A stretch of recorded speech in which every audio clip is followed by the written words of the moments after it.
නිකුත් දින කිහිපය පුරා අඛණ්ඩව පැවති ගැටුම් වලින් පසු කොකාවිල් ප්‍රදේශයට ඇතුල් වූ යුද හමුදාව කොකාවිල් රූපවාහිනී කුළුණ ආසන්නයේ දක්වා සිය බලය තහවුරු කරගෙන සිටිනවා. ජාතික රූපවාහිනී සම්ප්‍රේෂණ මධ්‍යස්ථානයේ එක් කුළුණක් බිඳ වැටී ඇති අතර අනිත් කුළුණ පැහැදිලිව දැකගත හැකියි. LTTය මෙය පැහැරගනු ලැබුවේ 1990 වසරේදී. දුර සිට LTTය කුළුණ සමීපයට ප්‍රහාර එල්ල කරමින් සිටින අතර යුද හමුදාව කුළුණ මුදා ගැනීමේ මෙහෙයුම දියත් කර තිබෙනවා. මේ අතර 1985 මැයි 20 වෙනිදා යාපනයේ කොටුවෙන් පිටත් වූ යාල්දේවි දුම්රිය LTTය විසින් පුපුරවා හරනු ලැබූ මාන්කුලම් මුරුක්කණ්ඩි දුම්රිය ස්ථානය හා අවට ප්‍රදේශය මුළුමනින්ම යුද හමුදාව අත්පත් කරගෙන තිබෙනවා.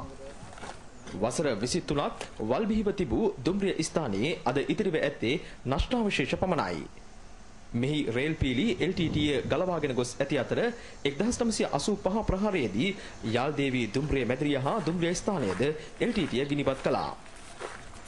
දෙමළ ජාතික සිවිල් වැසියන් 7 දෙනෙක් හා නිවාඩු යමින් සිටි යුද හමුදා සමාජිකයන් 40 දෙනෙක් මෙම ප්‍රහාරයේදී මරුමුවට පත් වුණා. එතෙන් සිට දශක දෙක කාලයක් තවමත් උතුර දකුණ එම දුම්රිය ධාවනය සිදුවන්නේ නැහැ. යාල්දේවි දුම්රියේ දුම්රිය මැදිරි 13න් මැදිරි 9ක්ම බෝම්බ තබා LTTය පුපුරව හැරි අතර සෙසු මැදිරි ගිනි තබා විනාශ කරනු ලැබුවේ ඉන්පසුවයි.